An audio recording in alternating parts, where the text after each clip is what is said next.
So I want you to imagine a scenario. And honestly, you've probably experienced this exact thing, maybe even recently. Oh, I'm sure they have. It's incredibly common. Right. So you're at home, it's late, you walk through the house, you lock the front door, you check the rooms, and you know, like, for an absolute fact that you're completely alone. Yeah, the house is totally empty. Exactly. It's just you.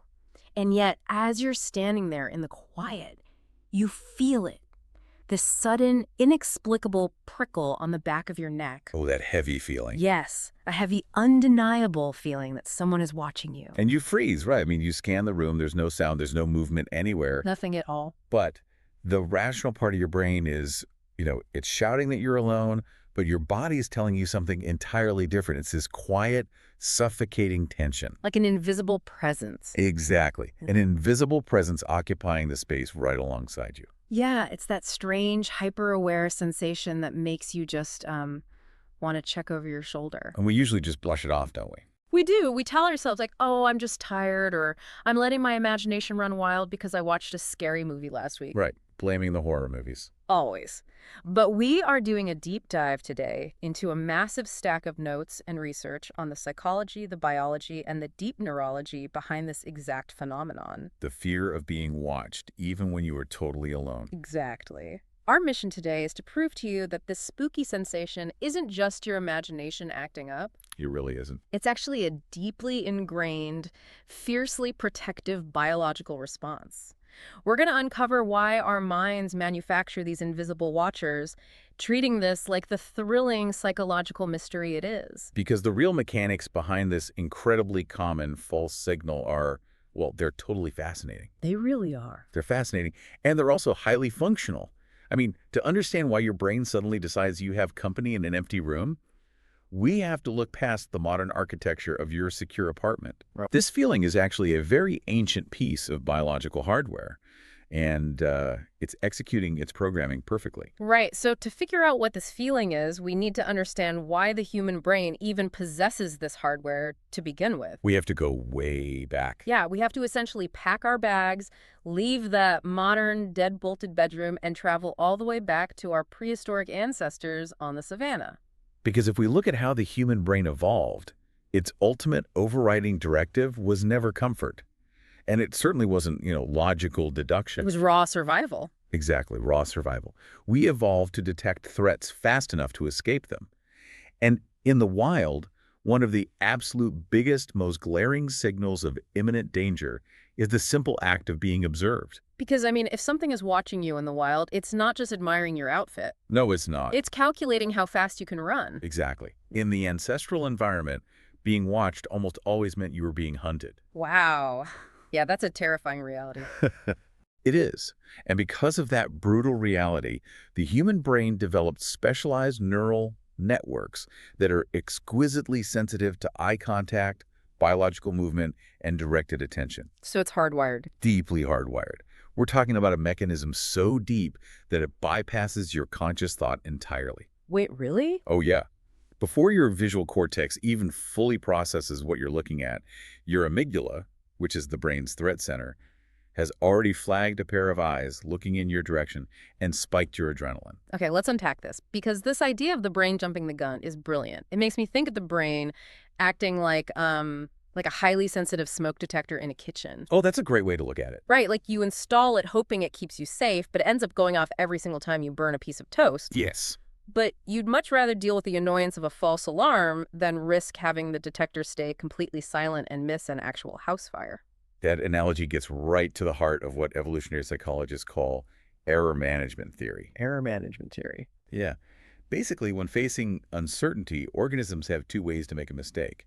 A false positive, which is your burnt toast. Okay. You think there's a tiger in the bushes, you run away, but it was just the wind. Yeah. The cost is a few burned calories and feeling a little silly. Right, no big deal. But the other mistake is a false negative. You assume it's just the wind, you stay put, and it turns out to be a tiger. And the cost there is your life. Exactly. Yeah. Evolution ruthlessly favors the smoke detector that goes off at the burnt toast. It fundamentally wired us to possess a hyperactive threat system. A hyperactive threat system. I like that term. Yeah, your brain doesn't sit around gathering peer-reviewed evidence of danger before it sounds the alarm. Yeah. It actively predicts it. But here's what I struggle with, and I want to push back on this a little bit. Sure, go ahead. I understand the prehistoric savanna. I get the bushes and the predators and why an ape would need a hyperactive threat system. Makes sense there. But if this is such an ancient survival trait, why is it triggering now? Like, why does my brain still initiate this intense, paralyzing alertness when I'm sitting in my locked, heavily secure house, where my prefrontal cortex knows with absolute logical certainty that I am alone? Why doesn't the logic override the glitch? That is the friction between top-down and bottom-up processing in the brain. Top down and bottom up. Yeah. So your logical mind, the prefrontal cortex, is relatively slow. It processes things from the top down, analyzing the locked door and the sturdy walls. Okay. But your survival networks operate from the bottom up. They process raw sensory data instantly. When you are alone in your house, particularly in darkness or silence, you are experiencing a dramatic lack of sensory data. Oh, I see. The environment becomes ambiguous. And to Oh. your primal brain, ambiguity is indistinguishable from danger. So when the primal brain doesn't have enough information, it just panics. Well, it doesn't just panic, it actively fills in the blanks. Oh, wow. The brain desperately wants complete information to ensure your safety. So when it can't see the corners of the room clearly, and it can't hear what's happening outside, it defaults to the safest possible assumption. Which is? It says, I am going to assume a predator is hiding in that shadow so I can prepare to fight or flee. Jeez. It's essentially hallucinating a threat to justify the lack of clear data. So it's better to be safe, terrified, and wrong than confident and eaten. Evolutionarily speaking, yes. The hyperactive threat system couldn't care less about your evening relaxation. It only cares about getting your genes to tomorrow. That is, wow. I love how we're framing this. We've established why this system exists. It's our evolutionary smoke detector prioritizing false alarms over fatal mistakes. Exactly. But let's look at how our immediate environment actively causes the system to glitch. Like, how does the physical space of a quiet house trigger that false alarm? Well, the research points to two massive culprits here. Silence and shadows. Silence and shadows. Okay, let's start with silence. The absence of stimuli does something incredibly strange to human neurology. We're used to navigating environments bathed in a baseline of ambient noise. Yeah, Right. sure. Traffic, people, humming appliances. Exactly. So when everything around you goes perfectly unnaturally quiet, your brain suddenly has a severe lack of external auditory input to process. It's like, imagine you set up a high-end microphone in a completely empty, soundproofed room. Oh, I like where this is going. Right. Without any other noise to capture, the microphone's gain just goes up and up, searching for a signal until it starts picking up its own feedback. It creates its own noise. Yeah, it creates this loud, unnatural hum out of nothing simply because the sensitivity is dialed to maximum. What's fascinating here is that the human brain utilizes a very similar biological mechanism. Yeah. It's called auditory gain. Auditory gain. Yes, the brain hates a sensory vacuum. Mm-hmm. So without ambient noise to provide context, it dials up its own internal gain. Your internal thoughts actually feel louder. I've totally noticed that when it's quiet. Right. But crucially, your threshold for detecting external sounds plummets. Every single microscopic sound in that house is suddenly amplified. Like the house settling. Yes, or a floorboard expanding in the cold, or just the wind brushing against the glass. These are no longer registered as harmless background noise. Because the gain is so high. Exactly. In the vacuum of silence, the brain amplifies them and tags them as deeply suspicious anomalies. The brain is basically engineering the very feeling it's afraid of. It really is. It takes a totally harmless sound, cranks up the volume, and then gets terrified of its own amplification. It's creating a narrative to explain the arousal. It hears a creak, the amygdala fires, and the brain says, footstep, watcher, threat. Wow. But this sensory distortion extends well beyond just what we hear. It heavily involves what we see, or rather, the mechanics of what we can't quite see. Right, the research dives deep into the biology of our peripheral vision here, and I found this part so relatable. It explains so much about those late-night scares. Oh, totally. To understand the visual side of this, we have to look at how the eye is actually constructed. Okay. The center of our vision, the fovea, is packed with cone cells. These are incredible for seeing sharp, high-resolution details and color. Cones for clarity. Exactly. But our peripheral vision, what we see out of the extreme corners of our eyes, Yeah. is mostly made up of rod cells. And rods are different. Very different. Rods are terrible at detail and color, but they are exceptionally good at detecting motion and functioning in low light. Ah. Because if a predator is sneaking up on you, you don't need to know what color it is. You just need to know that a shape is moving fast from the side. Precisely the evolutionary logic. Okay. But mechanically, it means the visual data coming from the corners of your eyes is literally lower resolution. It's fuzzy. Shapes are fundamentally blurrier, movements are distorted. So picture this. You're sitting on the couch. It's dead quiet. Your brain's auditory gain is cranked up, amplifying every little creak. You're primed for danger. And then, out of the corner of your eye, in that low-resolution peripheral zone, a shadow seems to shift. A blur distorts. Your survival instincts kick in immediately, and you whip your head around to look directly at it with your high-resolution central vision. But there is absolutely nothing there. It's just a coat hanging on a chair or the shadow of a tree branch moving outside the window. Right. But notice what happens in that specific sequence. The trigger for the fear isn't just seeing the blurry shape. What is it? The trigger is the resulting cognitive dissonance. Oh, interesting. You thought you saw movement, your body dumped adrenaline into your bloodstream, you looked, and for a split second, your brain cannot reconcile the physical spike in arousal with the empty chair it's currently staring at. Because your body's freaking out, but your eyes are saying, we're safe. Exactly. That tiny gap of uncertainty, that mismatch between physiological panic and visual emptiness, is exactly what makes your hyperactive threat system scream, "I'm not alone, the threat is just hiding." Wow. Because the vision was blurry and you didn't instantly identify the threat, the brain refuses to admit it made a mistake. It won't admit it was wrong. It defaults to, well, there must be a hidden watcher. It uses the shadow, the silence, and its own adrenaline spike to paint a complete, terrifying picture out of absolutely nothing. It connects the dots using the psychological principle of arousal misattribution. Arousal misattribution. Yes, your body is wound up, so your brain manufactures a phantom stimulus to justify its own alertness. That is just brilliant. Okay, so we've covered the evolutionary route, and we've covered how the physical environment, the silence, and the rod cells in our eyes messes with us. Yeah, the sensory stuff. But the sources we're looking at take this even further into something purely neurological. They do. Because when you're in that room, you aren't actually seeing a person. You aren't hearing a voice. What you're experiencing is the distinct, heavy feeling of an invisible entity. Right, it's a felt presence. And in neuroscience and psychology, this is a heavily documented phenomenon known as the presence illusion. The presence illusion. Or sometimes called the feeling of a presence. It sounds like something out of a sci-fi novel, honestly. It really does.